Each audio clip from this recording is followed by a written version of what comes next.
just when you thought it was safe to go onto iTunes. This is Next Level Guy, the only website that makes self-development as fun as going to the movies. It's time to take the red pill and escape the Matrix.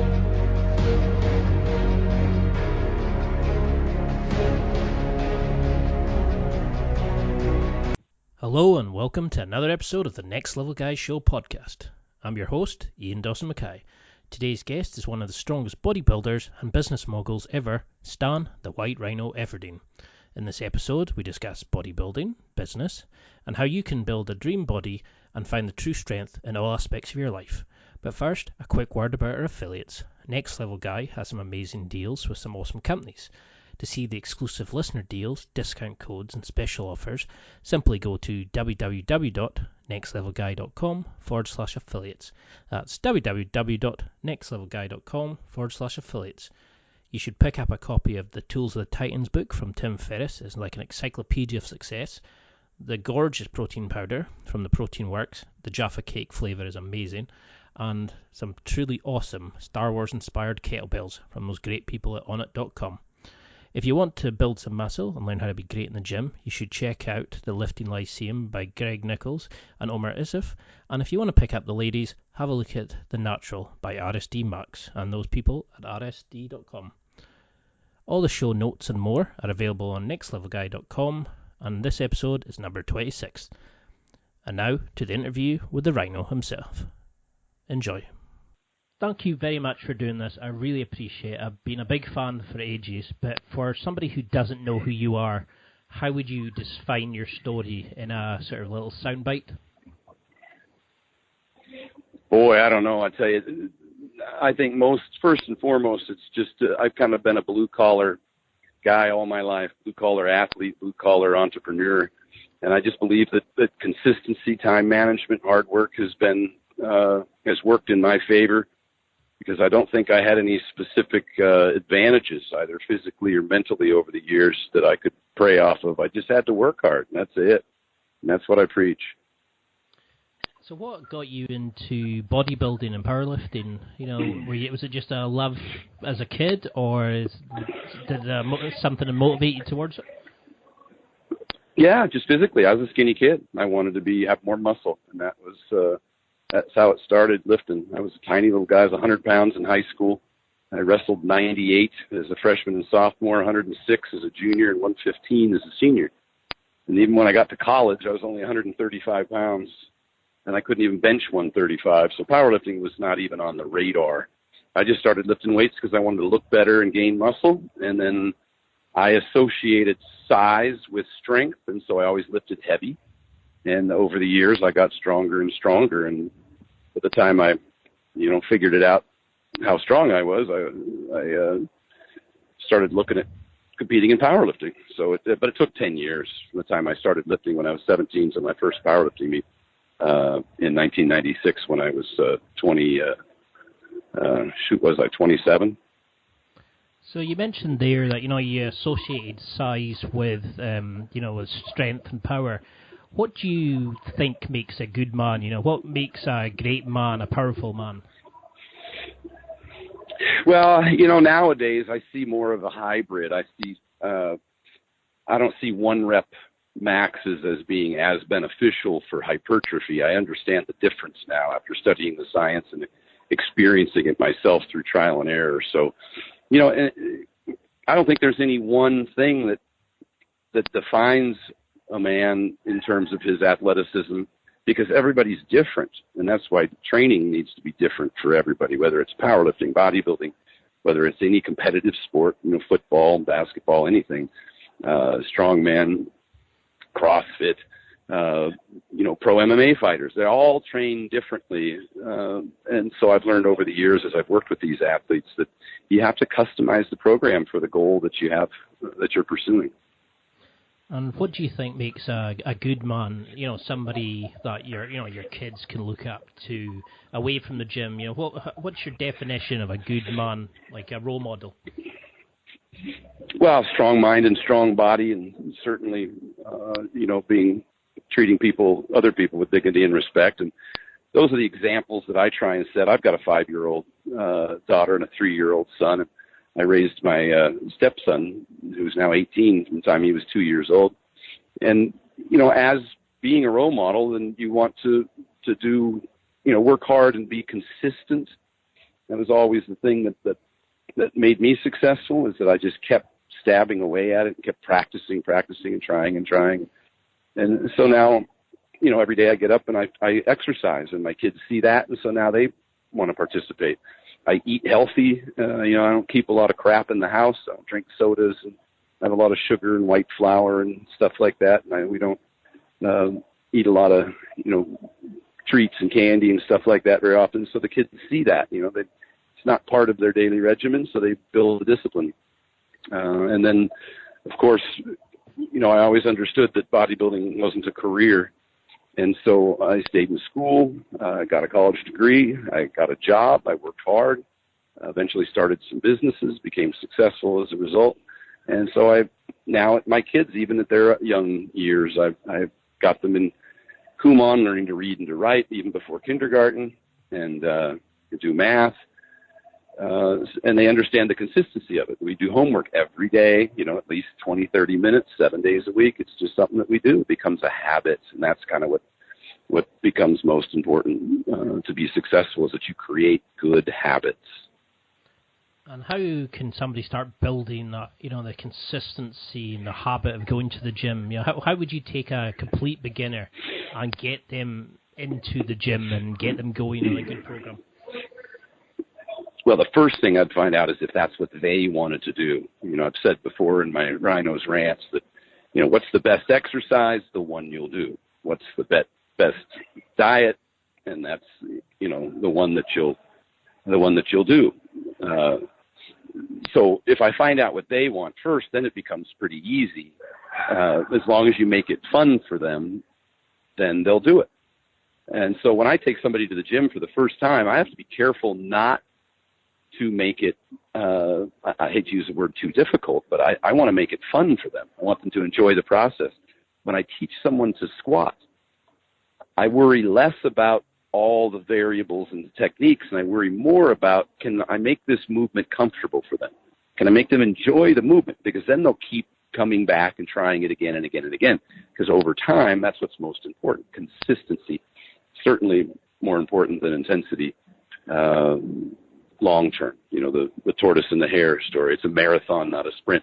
And if I can just keep people coming back, if I can do it, let them enjoy the process, then that's the best way to do it.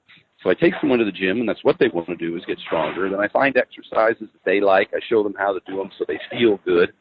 And then I encourage them to create a schedule that they come in and do that consistently. Because working out once really hard doesn't do a whole lot for you as compared to working out frequently and consistently over an extended period of time. Your body will adapt and grow from that consistency. So it's not specific, it's kind of general. And it's more the intangibles that matter to me than the specifics. And is that where you see a lot of people going wrong? They just go to the gym and do the 3 sets of 10, what they've read and seen other people do, or, what do you see people going wrong with? Absolutely. Whether it's weight loss or weight gain or strength or anything else, people go in and do what they seem to think is traditional. Some folks want to lose weight. They'll go out and go buy a pair of tennis shoes and start jogging. Well, very few people enjoy that, and they're certainly not going to do that consistently or long term. It becomes monotonous, and it's not terribly effective to begin with. But the point is if we can find something that they'll do consistently, then and make their body enjoy the movements. I'll pick exercises that they like, and I interact with them that way. I'll ask them those questions. How does that feel? Do you like that? And then you can start putting carrots in front of them in terms of getting stronger, more sets, more reps, more weight, and those kinds of things. They start to develop over time. So that's what I think is important. And you mentioned there, that the gym should be, like, everybody's different, so the gym approach should be different for everybody. But are there set things that every guy should be able to do, like pull up, a double weight body rep on a deadlift? Is there anything like that we should be able to tick off to say we're a man? Well, the fundamentals always work the best, and I hate to sound like an old fart, that an old school guy. But squats, bench, deadlift, overhead press, chins, dips, those are the basics. Those will yield the greatest results, the biggest return on your time invested. And if you're an athlete, you don't really want to be good at lifting weights. You want to use it for the purpose it's intended, and that's to make you stronger. You want to be good at your sport, and you'd like to spend more time doing that, learning the sport-specific skills on the field. That's what's important. So for most people, lifting weights is just an adjunct. It's just improves performance. And so it shouldn't be the majority of their time invested. You should be able to get the most out of it with the least time investment. And that's what happens when I work with football players or MMA fighters or any other athlete, is I try and use it for its intended purpose. And that's as little as is necessary to yield the greatest result, which is strength. And so I use those exercises. So anybody that goes to the gym for that purpose, to get stronger, should be looking at those fundamental exercises, like you said, the squat, the deadlift, the chin-ups, the dips, the overhead presses, those kinds of things. And, is there targets that you set for particular people? Is it like, do your body weight in the squat, do your body weight on the bench? Or is it more just for what the person wants to do as an overall goal, like lose 30 pounds? Or? Yeah, it depends on what their goals are. If they just want to lose weight, then I just want them to consistently be in the gym working their muscles so they don't lose muscle tissue at the same time.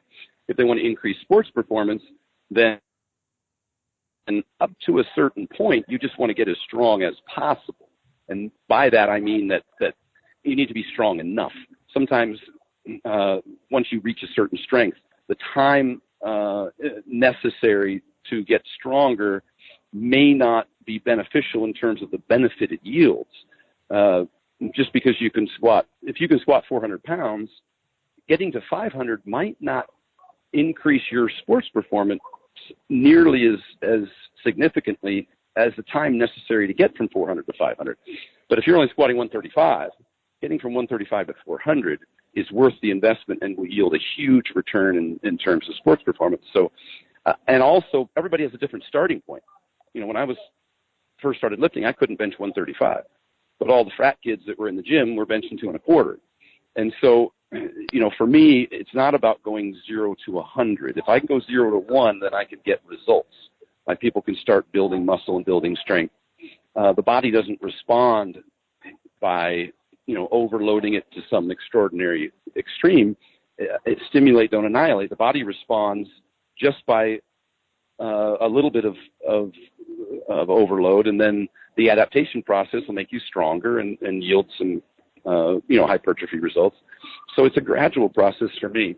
I don't put a limit on it, and I don't put a max on it. The least you need to lift or the most you need to lift. I just start where the athlete is at their current level, and then try and, like I say, if you go from sitting on the couch to walking, that's improvement. If you go from drinking sugar sodas to drinking diet sodas, that's improvement.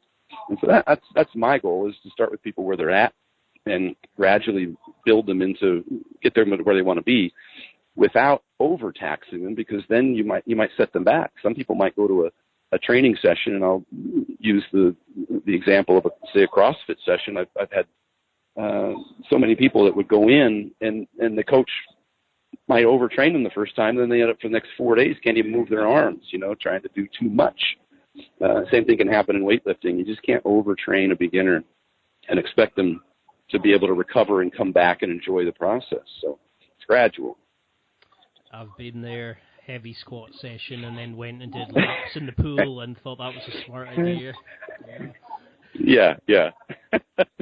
And you know what? And even experts do that. Greg Knuckles just made a post yesterday where he went in and did a heavy day and then finished with some high rep stuff, and he had delayed onset muscle soreness that was more intense than he's had in years, and couldn't walk for 3 days practically. So, it happens to all of us.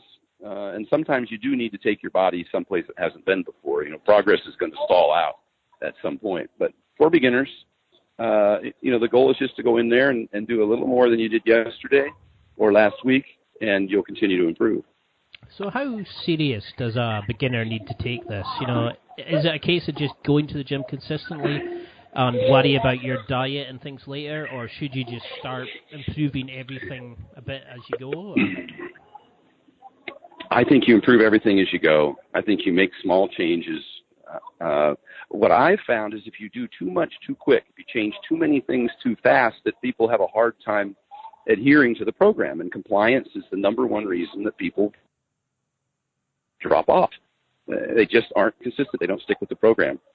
For instance, somebody who was just eating anything and everything and is 40 pounds overweight and doesn't exercise, if you immediately put them on a vegan diet and have them doing CrossFit WODs 3 times a day, what's the likelihood they're going to stick with that program? And I'm not slamming either vegan diets or CrossFit. I'm just saying those can be very advanced programs for people to be able to comply with those. You've got to be good at,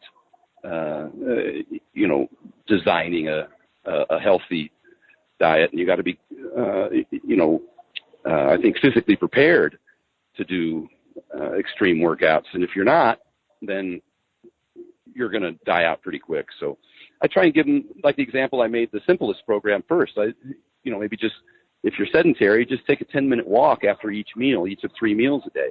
That can be huge in terms of the benefit it will yield in comparison to what you did previously. And if you aren't exercising, then maybe just some air squats and some push-ups will give you great results initially, because beginners tend to get great results when they initiate a program. And then as you get more advanced, you'll have to do a little bit more and a little bit more as you get closer and closer to your goal, or you desire more and more improvements in terms of body composition or, body weight or strength. All of those are going to require, and every step along the way of trying to achieve your next goal is going to be harder and harder. It's going to require more discipline with your diet. It's going to require more discipline with your training and higher intensity with your training every step of the way. I mean, I've definitely reached the point where I've plateaued a few times, and I've kind of gone, balls to the wall approach, but I keep forgetting it's just keep changing, just keep adapting, doing, like you're saying, doing the little things. So why do you think guys nowadays are so quick to say, oh, he's on steroids, or oh, he's definitely on the juice, or whatever?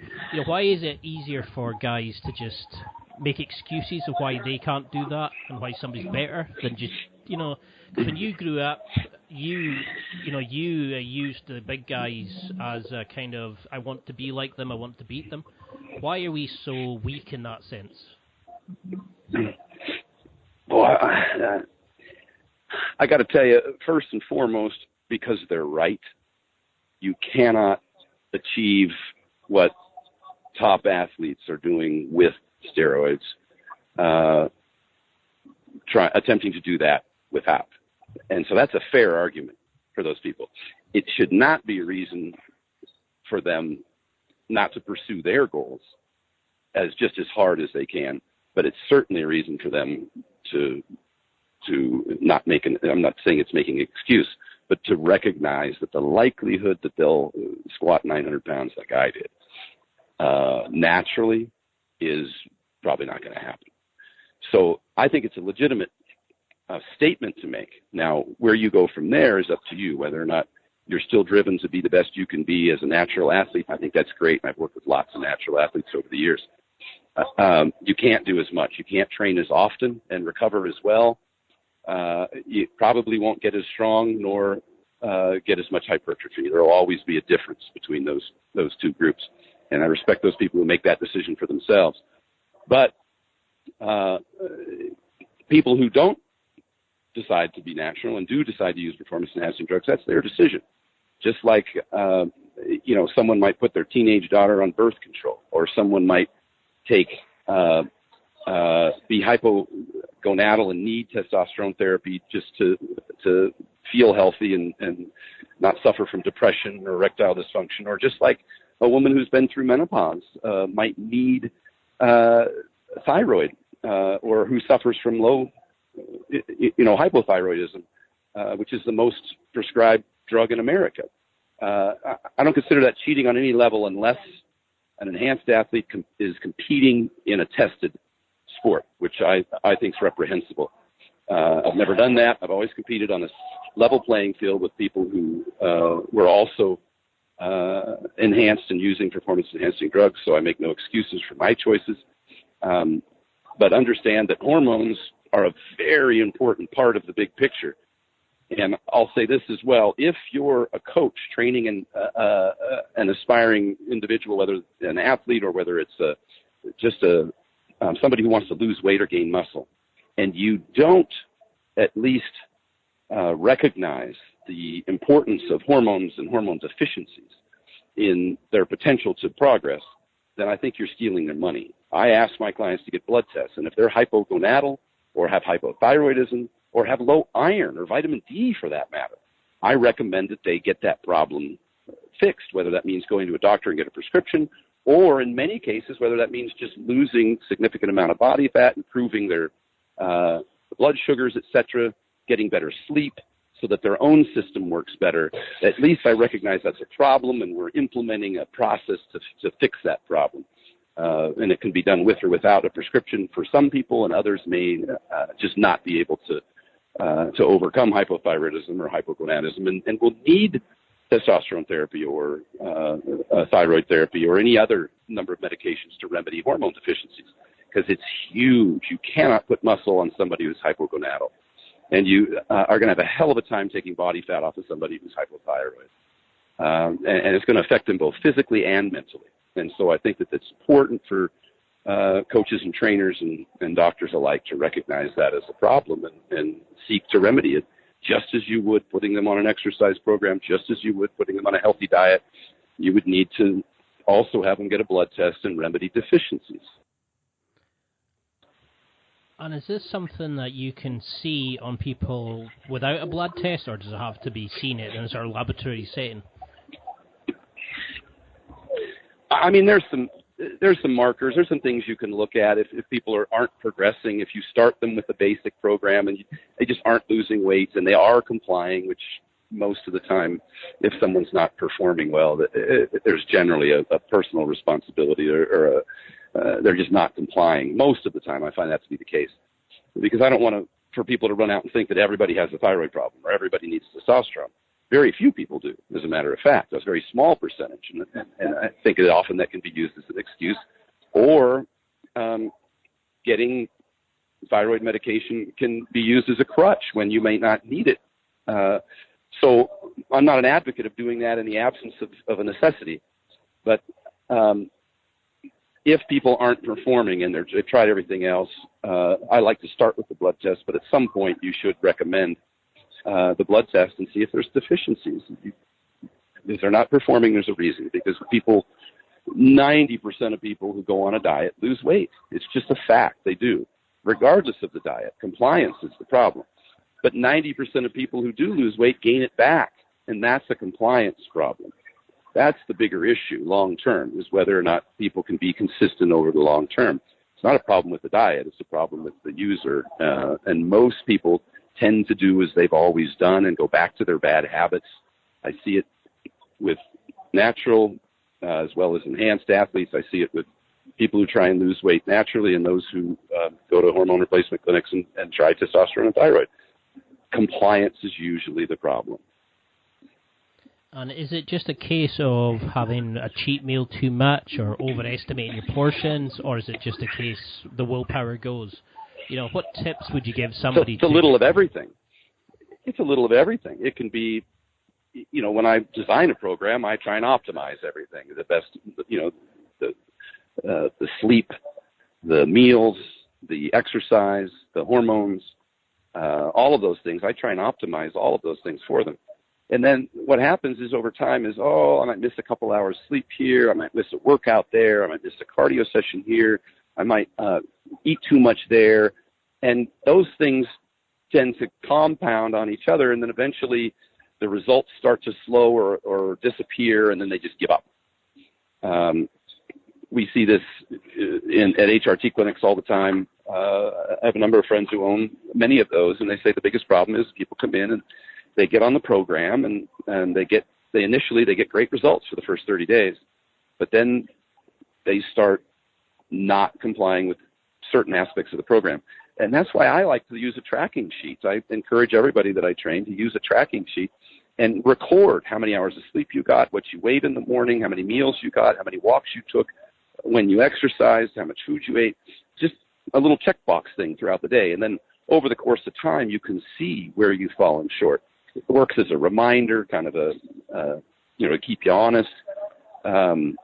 And it helps me as a coach to make a quick assessment of why things aren't improving the way that they should. Because most coaches just want to try and work you out harder. And you can't out-train a bad diet. You know that. And training and calorie burning through exercise is really such a small portion of the calories that are consumed every day that focusing on that is an uphill battle. And, what were the wee things that you did, the little things that gave you the biggest bang for your buck? What are those little fundamental things that you did that made you so successful? Well, I hate sounding like a broken record, but that's what I was good at, the little things, which I define as the big things. But to me, the 99% is sleeping, is eating, whether calorie surplus or calorie deficit, depending on your goals. Consistently is training, first consistently and then working hard on intensity over time. Those are what I did well. That's why I call myself a blue-collar athlete, because I performed outside the gym very well, and that's what made me good inside the gym. I did all the little things, or what people call the little things, very, very well, consistently. Never stayed up past 10. With a lot of athletes I train that are big athletes, need a CPAP. Wearing one to battle apnea and to get better sleep is important. Eating every 3 hours on a clock all day long, every single day, not just a couple days or 4 days or a week or two, but all the time, day in, day out, week in, week out, month in, month out, year in, year out, and decade in, decade out. Those are the things that I did very consistently and tracked. I had blood tests on almost a monthly basis for the last 12 years and still do it even though I don't compete. I still wake up every morning, check my weight, cross off how many walks I do, how much training I did, how many meals I ate, the types of foods that I eat, whether or not I'm consistently taking my multivitamins. I don't want to say multivitamins. Whether or not I'm consistently remedying deficiencies. In my case, I had a vitamin D deficiency at one point that really hampered my performance, and so I remedied that problem, and so now I track it every single day, and I watch it on my blood test. And for everybody, those kinds of things could be different. So I call that the 99%. And the 1%, to me, the little stuff that matters much less is the things like taking creatine or protein powder or, some fancy workout scheme or schedule. All that stuff, to me, adds up in its entirety to 1%. 99% of your progress is going to come from what is perceived to be the little things, all the things I just spoke of, the intangibles. Yeah, it's like polishing a light on a broken car. It's, it Yeah. may look good, but it's not going to do anything for you in the long run. So No. And go ahead. Oh, sorry. What were you going to say? Sorry. I was going to say that this has happened with some of the greatest athletes in the world. Last fall, Hafthor Bjornsson came to me, 420 pounds, took second in the world's strongest man. He's at the top of his game, one of the strongest men in the world, but he wanted to win. Okay, second wasn't good enough for him, and that's how great athletes think. And so we went back to basics. I didn't get involved in his programming of his training and how many stones he lifted and how much weight he squatted. That was of no interest to me. I wanted to get behind the scenes and find out, was there anything we could fix that would give him a significant improvement in performance overall? And we found a lot of things. All the things I just mentioned. We found out he wasn't sleeping well because he had apnea. We did a blood test and found out that he had high blood sugars because he was insulin resistant, because I think he was eating a lot of foods that he shouldn't be eating, flours and sugars and stuff like that. Just too much variety that was confusing the stomach. He was vitamin D deficient. He lives in Iceland. That's a no-brainer. But, he didn't get it tested. He couldn't see the reality of that in front of his face, and so he never really fought to consistently consume vitamin D3. So we remedied all those problems. First, took 25 pounds off of him so we could get his body fat down so that his insulin sensitivity would improve, increase the vitamin D, improved his sleep. All those things improved insulin sensitivity.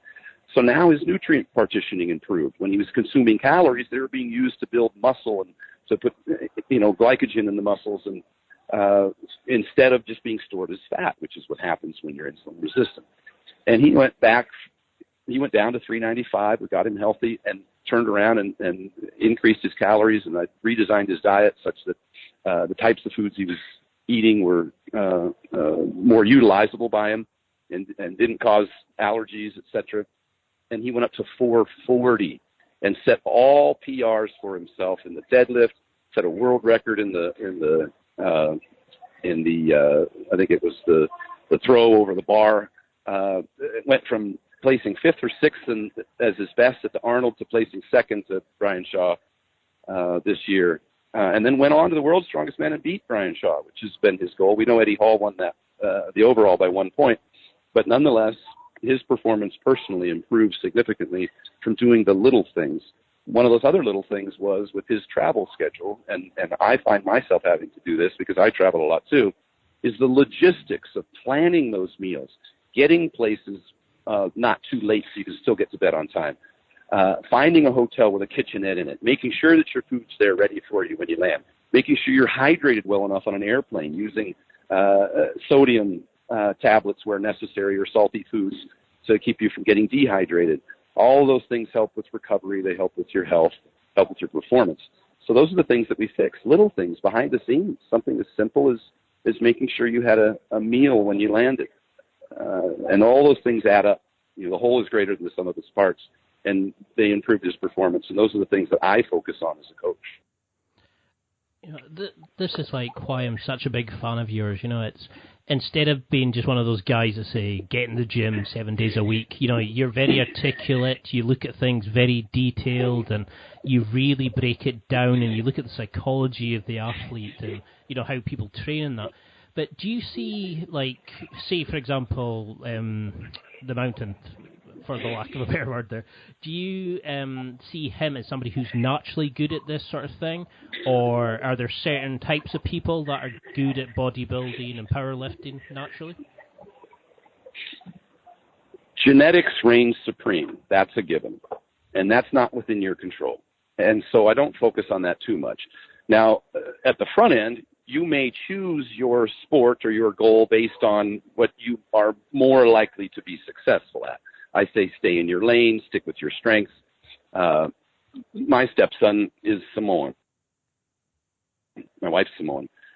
He was 315 pounds when he was 15 years old. Probably not going to be a good marathon runner, right? So, choose the sport that you think you have a good chance of being successful at. If you want to be a pro strongman and you're, 5'10", 170, probably not too likely. So yeah, genetics is going to be very important. Probably not going to be center for the LA Lakers if you're 5'9". It's not going to happen. So that's first and foremost. But beyond that, I think once you, find a path that your genetics is conducive for, and many countries recruit kids from a very early age based on their parents' genetic predisposition, using very specific measurements of these kids when they're as young as 4, 5, 6 years old. So people understand, the world understands, at least at a high level in athletics, that genetics is very, very important. Beyond that, I think that it's just going to take a lot of heart. It's going to take a blue-collar person. Give me a hungry athlete over a gifted athlete any day of the week, and I'll make them into a better athlete. And are there people that you look at and think they shouldn't be able to lift that much? Say they're like somebody natural or somebody small who's lifting an amazing amount of volume and weight. Is there outliers that you look at and just think they're just amazing compared to the size they are and what they're doing on the lifting platform? Yeah, I see it all the time nowadays. Jesse Norris is a perfect example of that. The kid doesn't weigh over 200 pounds, and he's deadlifting and squatting over 800, no problem. And there's some freaks out there, and you hit the nail on the head when you said outliers. As more and more people have gotten involved in lifting, you're starting to see more and more of these outliers crop up. And that's true with any sport. When MMA started out, the Ronda Rousey story is a perfect example of someone who just dominated until over time, more athletes who started at a younger age and learned more skills were able to compete. So the same thing's going to happen in lifting and has happened. And particularly just over the last, seems like 7 or 8 years since it's gotten more and more popular. And I attribute that popularity a lot to the CrossFit group, because you see now so many women getting involved just as a result of having lifted weights, of accepting the body types that are created from that weightlifting. And now you go to a powerlifting meet and half of them are CrossFitters, and most of the women. It's because they're lifting weights and they enjoy lifting heavy. And there's so many people participating now that almost every day I wake up and I look at the social media feeds, and I'm seeing freakish things happening more and more by younger and younger athletes. Obviously Larry Wheels is a great example of that. He was benching almost 600 pounds when he was 19. It seems these days that kids are in elementary school are going out at recess time and deadlifting 800 pounds. It's just shocking. And do you think that's just from better access to like instructional videos that yourself and Mark Bell and people like that have done, or is it just open up the popularity of it and the motivation from social media? Or? Well, yeah, all of that. It's three big things. One is genetics. Bigger people are marrying bigger people. More athletic people are marrying more athletic people, and they're having bigger and more athletic offspring. That's first and foremost. Second is nutrition. People are eating more foods and better foods at a younger age, more consistently over a longer period of time, and their bodies are reaching, a more optimum level of maturity and performance. And the third is just like we've just talked about, participation. The more and more people that actually try something, you're going to start to see, as you would on any chart, the outliers pop in, the people who are more gifted, more talented, coupled with the harder work, and like you said, access to better information at a younger age, and so they're getting better sooner.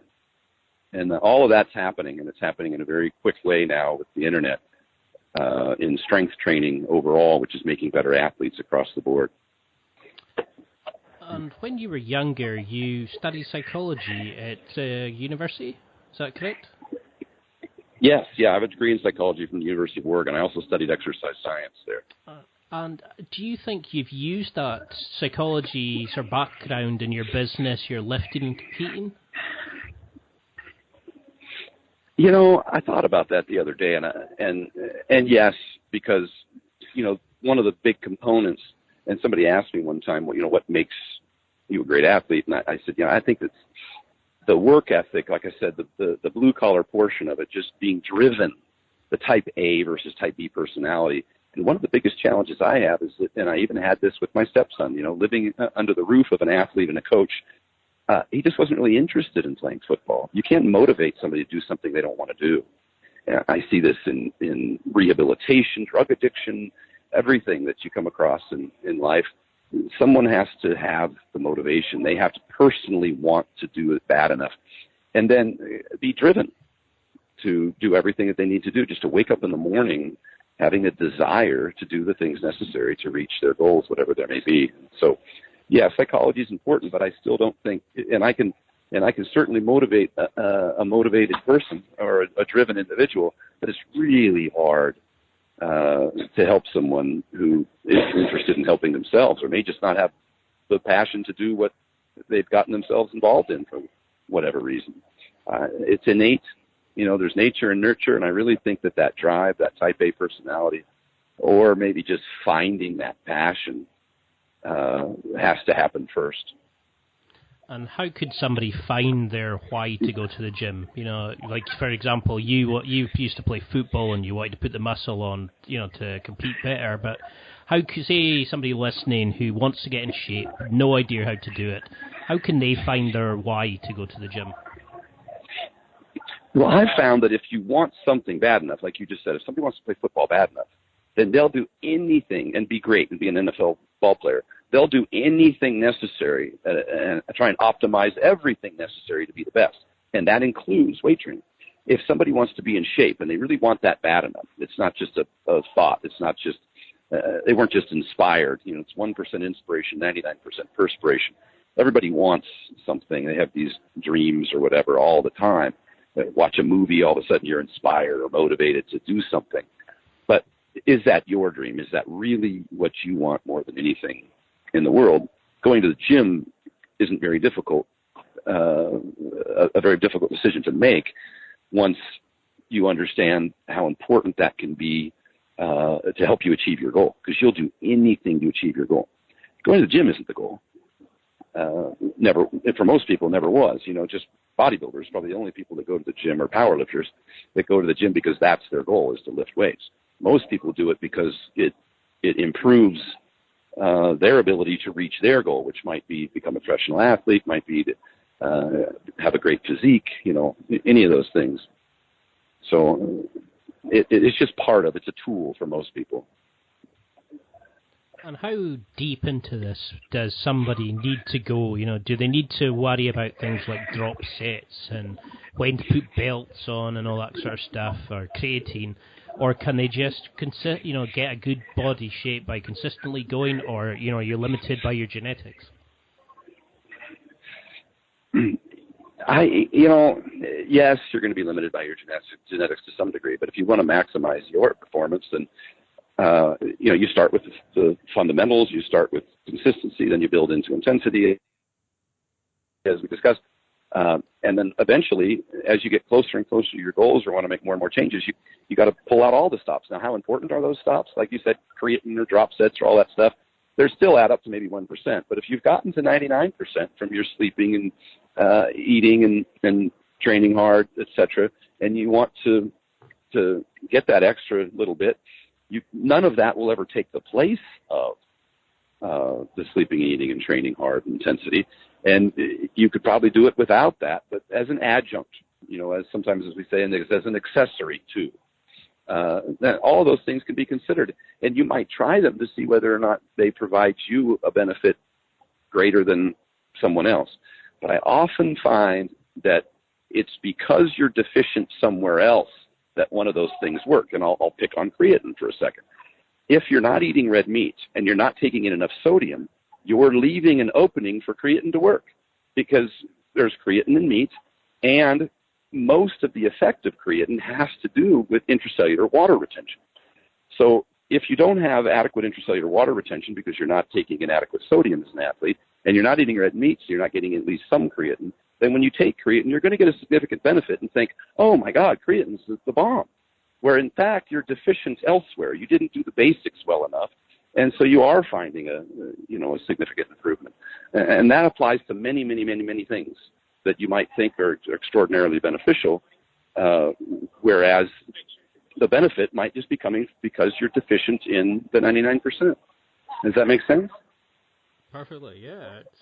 It's something I kept forgetting was excuse my French, I would fuck around with the little stuff and not do the big stuff, like you said, the fundamentals, the 99%. I would worry about the 1% of when, 30 minutes to get my protein shake in, but I would go to the gym for another week or something. It was the silly things. And how can we get our heads mentally right for this? What 3 things would you have somebody listening do to get better in the gym or get a better shape or transform themselves? Well, I plan for every workout. If I want to perform well in the gym, then I plan for it like somebody would for a competition. You know, the time and energy and logistics that you put into preparing for a competition, whether it be running a 10K or, you know, doing a CrossFit competition or fighting an MMA fight or whatever. You go into camp and you prepare for that. I prepare for every workout. I'm not competing in anything, but I know if I'm going to squat on Sunday, then around Thursday or Friday at the latest, I'm looking at that last 48 hours. How am I going to perform well on Sunday?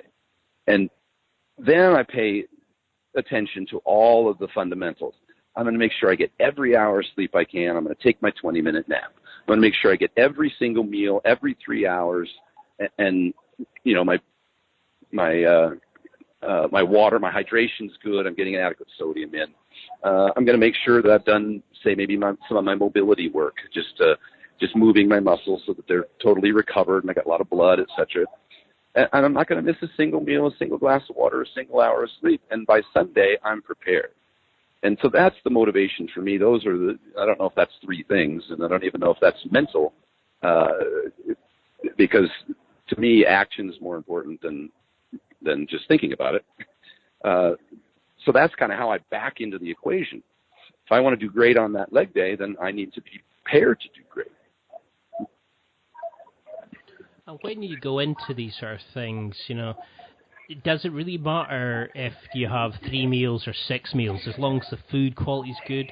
You know, how do you get into the zone for like lifting heavy and really pushing yourself in the gym? Do you draw aggression from, you know, previous bad stuff like some people talk about, or yeah, how do you keep that intensity in the gym? Yeah, I've never taken my brain there. I get intensity out of being prepared. I know what it's supposed to feel like. And I know that if I've done everything right and I've slept well and I've ate well and I'm well hydrated and I get to the gym and the weights feel light and my body doesn't ache or isn't sore, then I can perform. You know, if I'm distracted by the fact that the weights feel heavier, I still have the late onset muscle soreness, or if I've got a twinge or something that I didn't work out previously with an adequate rehab program or something, those are going to affect my lifts. So I base it on, you know, how my body feels. I don't have to bring any particular other mental stimulus into the game. I don't have to, you know, to me, getting angry wouldn't do me any good. But being prepared does. And so I focus on that kind of thing. I also try and stay away from stimulants because I think that they act against you over time, that you attenuate to them. Every action has an equal and opposite reaction, so your body will, you know, create cortisol and kind of fight you in that process. And when I get to the platform, I want to be able to find within myself the ability to generate the adrenaline or the emotional stimulus that I need to squat that big weight. If I'm getting it outside of myself, if I'm popping pills or whatever to try and get it, then it's something that you have a hard time finding when you need it. And so those things become important to me. No, that is a fantastic answer. I've never actually heard it put like that. You know, I've heard people say, "Oh, use past rage from, you know, getting bullied in school, or, you know, like take like a sugar hit before you go in and stuff like that." But I really like that way you're putting it. You know, it's that find that place that you can get to each time. So if you were to go in and feel off, do you find it likely it's going to be something you've done leading up to the gym session? Absolutely. Yeah, for me, I can look back and see whether or not I've built up too much fatigue from too much frequency, or, you know, I didn't respond or recover from the previous workout, or I didn't adequately prepare for this current workout. Most people can quickly assess why their performance is bad. And, you know, when my training partners pick, I had friends in for the weekend, I was out till 2 a.m. That's an easy one. You know, that's easy. Things like that, everybody comes up all the time. But to dig down a little deeper and find out, I missed an hour of sleep, or I didn't get enough sodium yesterday in my meals, or I missed one meal. Those things can be huge to me in terms, because I'm at such a level when I'm in there performing that I know the difference between something that's quote unquote small. It's easy to see if you stayed up to 2 a.m. and had a couple of drinks and got dehydrated, you come in the morning and you're underperforming. That's easy to see. But when it's the little teeny differences, when I know the difference between, when I know what a 800-pound squat's supposed to feel like and what it actually felt like, that to me, I can tell. If the speed wasn't there, if it affected my body, and if I had to grind, I know the difference. And that's a lot more important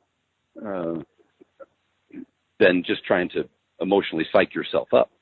It becomes difficult to psych yourself up when you're didn't get adequate sleep, didn't get adequate food, didn't get adequate water. You can spaz out all you want, and you're probably not going to perform very well. And so how does, it's pretty difficult for somebody who's just like, I'm, say, deadlifting sort of 210 kilograms, which is, about 440, almost 500 pounds. Yeah. But how can somebody visualize what that's like to squat that amount? Like for these insane amounts, how do they feel on you? Is it like, do you really notice a difference as the weight goes up, or is it quite a considerable jump each time you go up, say, 50 pounds? Or?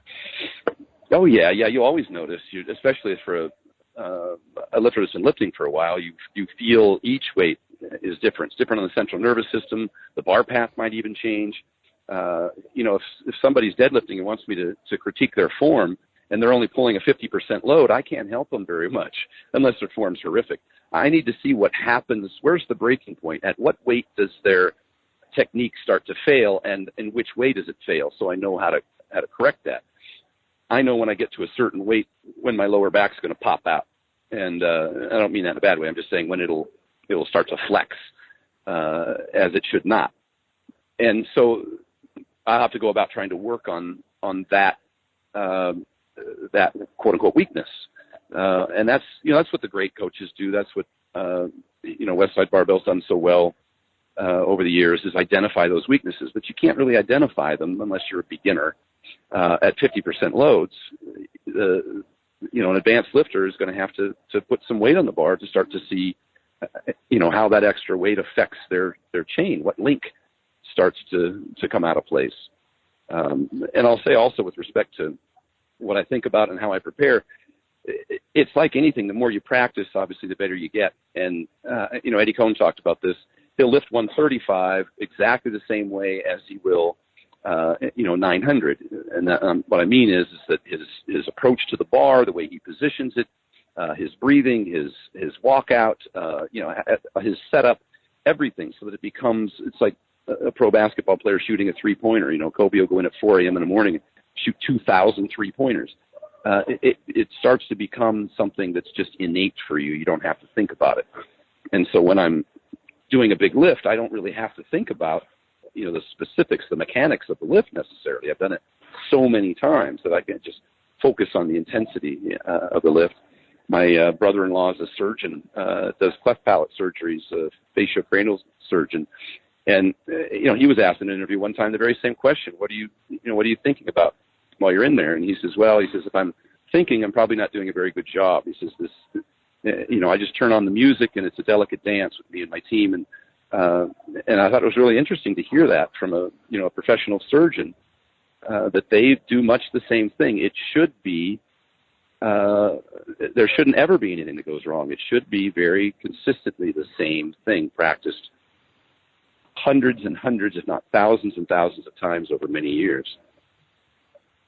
I love that mindset. I was just sitting thinking, it's just so simple, it's so structured, and it's so, when I think of all the silly things I've done over the years.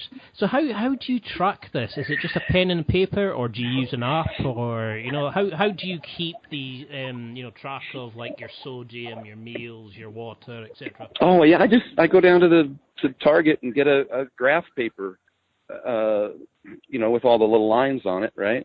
And across the top, I write the day of the month, 1st through the 30th. At the bottom, each day I record my weight, and along the side, I write every single thing on this list that I should be paying attention to. More recently, I've been eating a carrot every day. I put that on the list. and I can see whether or not I ate my carrot every day. I can look and say, oh, shit, I missed my carrot yesterday. Reminds me to eat it today. And you could do that with any, whether or not I'm taking my vitamin D3. I got my blood test and my calcium was elevated because my D3 improves calcium absorption. And so I decreased my calcium intake. I was supplementing calcium, magnesium, zinc, and I went to just supplementing magnesium and zinc. I took the calcium out. So little adjustments like that I learned from the blood test, but I'm saying it's on my sheet. I track it every day, and I know exactly why what's happening is happening. And if I have a shortcut if I come up short in terms of performance, I can look at my chart and easily see where I'm falling short. Oh, I only got 5 hours of sleep the last 2 nights. Maybe you don't think about that, objectively, because we always tend to lie to ourselves. But when you look at it on a piece of paper, it's pretty easy to see. I said that on Mark Bell's podcast one time. If you're only sleeping 5 hours a night but taking your creatine every day, you're a fucking idiot. It's when you put it like that, it's amazing just how many people will be, smacking their head just now, going, "Yeah, I've done exactly that." So how there's bound to be somebody listening just now saying, "Oh, that's great for somebody who can just train. I've got a job, I've got a family." Can you go into a little bit about how having a family and you've got a beautiful family and being you've got a stepson and a daughter, etc. How has that changed you as a lifter and as a person? Well, back to reality. Reality about genetics, reality about performance-enhancing drugs, reality about the cost, both in terms of money and time, of reaching your goals. I've said in a number of interviews that when I was competing, I didn't have kids. I didn't have really much work obligation. I packed my bags. I had the time and I had the money. I went down and moved into an extended stay across the street from the gym, and I trained with Flex Wheeler every day, twice a day for 2 months, ate 8 times a day, slept 10 hours a day. And no, not everybody can do that. I was fortunate to have that opportunity. That having been said, now I'm in a much different position. And that's the quandary of many young athletes, people who are trying to compete in the Olympics. That's 99% of them can't afford to train as often as they'd like and have to work and can't afford New York steaks every day. I get that. You just have to do the best you can do. Now that I don't compete and I do have kids and I have a lot of other obligations and businesses that I run, I try and get the most from the least time investment. I use what I call a good high return on investment exercises. I go to the gym and get the most I can out of it. I don't spend any more time there than I have to. And I plan ahead. Like my food is always prepared not for me, but I prepare it myself for 3 days in advance. And most people do that now because it takes more time and more money to haphazardly locate a restaurant, and it's less effective. And so that helps me to be organized and to be efficient. The logistics of the whole thing come back into play. And, for somebody who's listening to this, what would do you want them to take away from this interview? If there was one message you wanted to get through to them, what would it be? Well, it goes back to the stuff we talked about. It's the intangibles. Consistency is the single most important thing. Be organized. Have good time management skills. You can do anything, but you can't do everything. You could be good at anything, but you can't be good at everything. So you really got to just pick your path and stay focused on it and be disciplined. So that's kind of what that's been the basis of this entire conversation and most conversations that I have. And I feel like I'm a boring interview because those are the things I talk about all the time, but those are the things that are most important. No, I mean, when I started this podcast, it was always going to be an audience of one, even if it was just myself learning. And, learning from the experts, that it'd be worth every penny I put into this.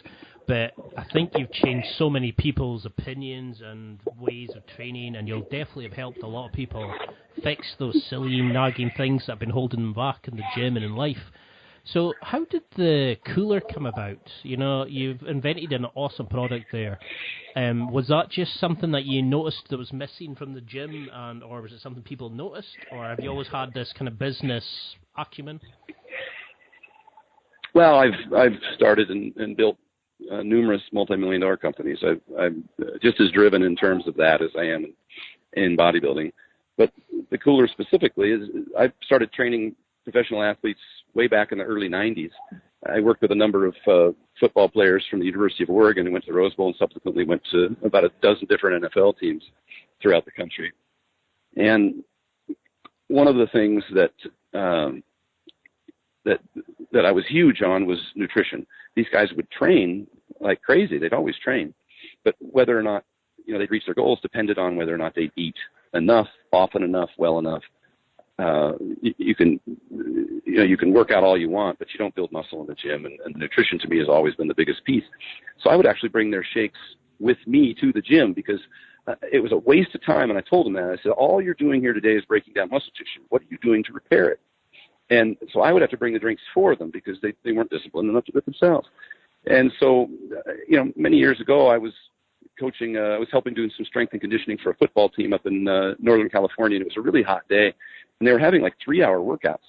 And I noticed the kids didn't have much water with them. They were sharing each other's waters, and they had no calories, no nutrition with them for the length of this workout.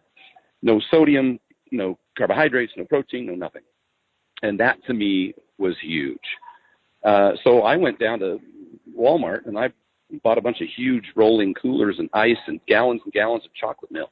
Just something that simple, right? Nothing extraordinary about it. It's just salt, water, sugar, protein, and I made them drink it after the workouts the next day, or offered it to them, and of course they did.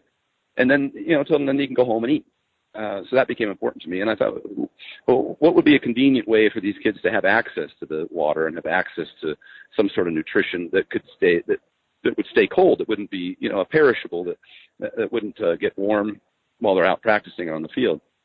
And so I designed the cooler so they could have both their ice water and a shaker bottle full of some sort of post-workout drink. In my mind at the time, it was chocolate milk, of course, but it could be a protein shake, whatever. I just know that water's not enough.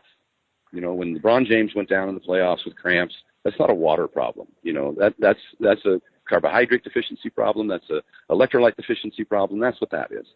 And at the CrossFit National Championships, it was the year before last, those guys were dropping like flies. It was humid. It was hot. And that's not a water problem. That's, as we know from marathon runners and endurance athletes, they have to continually take in salt and continually take in carbs to make it through those long bouts without cramping. And these football player kids on hot days in the middle of summer training for 3 hours is the same thing. And so I tried to devise a system that people could have all of their necessary drinks with them in a handy format, so because it's hard to get them to lug that stuff around. And where could somebody pick one of these up? Is there a website to go to, or?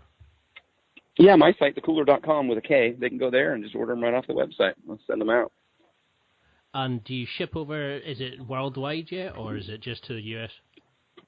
Bodybuilding.com was distributing in the UK for a short bit, and I don't know that they've continued to. I haven't seen many orders from them recently. Canada has them. We're working on an Australia distributor and working on a South American distributor, but for now, the U.S. and Canada is the primary location. Because I was trying to get one. When I seen them, I thought that is what I want. Before I even started thinking about asking you to come on, I was like, I want one of them. They look fantastic. Yeah, I get a lot of inquiries from folks in Europe, and they unfortunately, without a distributor in the area, it's cost prohibitive to mail one over there. And so for now, I'm still waiting to get one of the big distributors. Having aired on Shark Tank, I'm getting more interest from those people. I have had some inquiries, and it's just a matter of getting them to commit to taking a big shipment from a manufacturer so they can distribute them. It'll be done. If not this summer, then certainly by next spring. And do you enjoy, the business side of things as much as the competing? Do they compare, or do you like one over the other? I love it all. that's just me. I'm just never satisfied. I'm type A. I always got to be working on something. If I sit around for too long, then. I love the passion and the intensity. Your voice is so alive with sort of like, I want to do this, I want to do that. I can feel the kind of energy from it. I realise now we've been talking for over an hour. I've literally got hundreds of more questions, but are you okay for a couple of more? Yeah, let's do two more. Flex and I just finished training. We're going to go get a bite in ourselves. So let me wrap up with two questions. Let's do it. Yeah. I was just going to ask, how can somebody keep in touch with you? What's the ways to get to monitor you and to see what you're doing and get more involved with your projects? Just to see what I'm doing. Social media is always the best way. @Stan Efferding is my Instagram. I post most of the stuff on there. I've had done many of my Rhinos rants on YouTube. I'm still intending on going back to that, but I've been so busy that I haven't had one more recently. But YouTube, Stan Efferding, at Stan Efferding on Instagram, Stan Efferding on Facebook. And then my website, stanefferding.com. And so if they wanted to reach out to me to do a training package or something, I do work with athletes all over the world for online training, and I'm still happy to do some of that. So that's the best way to get at me. And finally, this has been an absolute honour. I would not say grown up, but since I discovered you on YouTube, seeing you with Mark Bell and your Rhino Rant videos, and I've become a fan for ages, and, you were just so articulate, so passionate, and, I've been a fan for ages, so to have a chance to speak to you, this is a true honour. But if you were to speak to everybody listening right now, to all of mankind, what would you want to say to them? Oh, I'd say just to pursue your passion, and that I've had a great life as a result. I just, when I graduated from college, I took a job as a maintenance man, plunging toilets and sweeping garbage areas. I was the best damn toilet plunger and garbage area sweeper in the country. I'm sure of it. If there was a competition, I'd have won. And I just did everything as best I could, no matter what it was, and it always led to something better. So I think that's what's important. I just love the way you look in life. It's been a pleasure. I would love to have you on again at some point in the future. I wish you nothing but success for the future. You're an amazing guy, and I really appreciate your time. I'll wrap up here. Thank you so much for doing it. I'll send you the link when it's ready, and if you like it, I'm happy to promote it. That'd be amazing. Have you any questions at the moment, or? No, thank you very much. It's been an honor, and to you and your fans, God bless you guys. Take care. Thank you very much, Stan. Have a great day, and say hi to Flex. Thanks, man. Talk to you later. Bye. That's it for another week. Thanks for listening. Absorb it, practice it, use it. Until next time, keep trying to hit that next level in your life.